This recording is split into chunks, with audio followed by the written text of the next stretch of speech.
He wanted to know what business school. Oh, business schools, yeah. Well, I would say this, that I think Bruce Greenwald's class at Columbia is very good. He gets in a lot of people that are practitioners, so there's a lot of practicality to the course, and I think Bruce is good. He's got a new book coming out that probably within the next 6 months or so that will deal with that. And then there also has been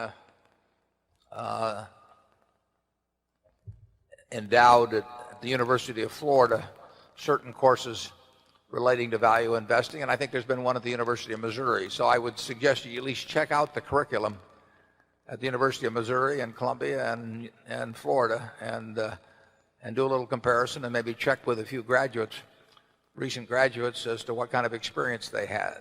I think if you can find them, I think that's the best system for evaluating a place. But those three at least have courses that based on the catalog sound like they might be of interest to you. Charlie? Yeah. A huge majority of the business school teaching on the field of investment of passive portfolios of securities is not what we believe and not what Warren was taught years ago by Ben Graham. They're just little pockets of our attitude left. There's one at Stanford, Jack McDonald. Yeah, sure. And that's graduate school. It's graduate school. Yeah. And what's interesting about that is I think it's the most popular course in the whole Stanford Business School. They've got some kind of a bidding system. And yet I asked Jack how he felt, and he said he felt lonely. He's got the most popular course, but in the whole professoriate dealing with investment matters, the Jack McDonalds are a little clan of their own in a side pocket, so to speak. Now they're right, and they can take whatever consolation they get from that. But mostly, if you go to business school, you will learn a lot of things we don't believe. Yeah, Jack. Bob Kirby comes in and works with Jack sometimes too, and you couldn't. And Bob has got a terrific mind in terms of investment. So that, I mean, there's no question about that. It's not the easiest school in the world to get into, and it is at the graduate level. But there are these occasional little anomalies, as they would say, in the teaching world. I mean, what you really want a course on investing to be is how to value a business. That's what the game is about. I mean, if you don't know how to value a business, you don't know how to value a stock. And if you look at what is being taught, I think you see very little of how to value a business, and the rest of it is playing around maybe with numbers or Greek symbols or something of the sort. But it doesn't do you any good. I mean, in the end, you have to decide, whether you're going to value a business at $400 million or $600 million or $800 million, and then you compare that with the price, and that's what investing is. And I don't know any other kind of investing, basically to do. And that just isn't taught. And the reason it isn't taught is because there aren't teachers around, who know how to teach it. I mean, they don't know themselves.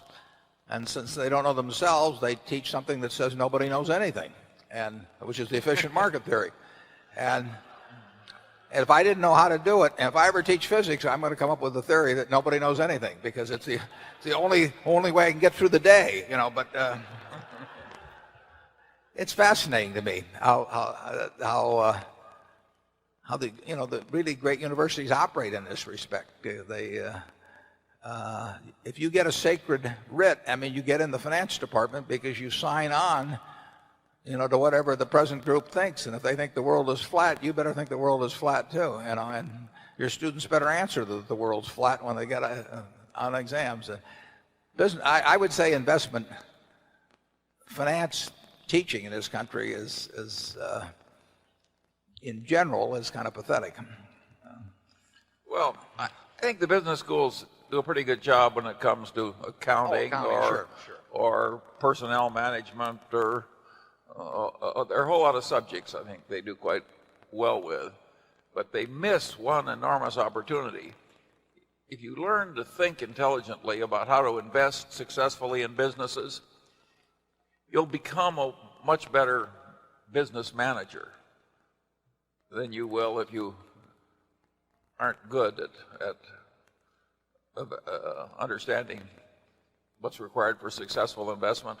So they're missing a huge opportunity to improve the management profession by doing such a lousy job in teaching investment. Yeah, see, Charlie and I see CEOs all the time who in a sense don't know how to think about the value of businesses they're acquiring, and then so they go out and hire investment bankers, and guess what? The investment banker tells them what to do.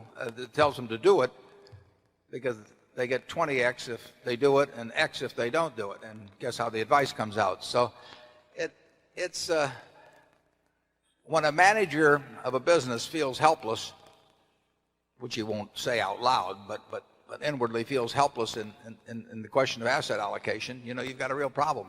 And they have not gone to business schools that have given them any real help, I think, in terms of learning how to think about valuation in businesses. And that's one of the reasons that we write and talk about it some, because there's a gap there.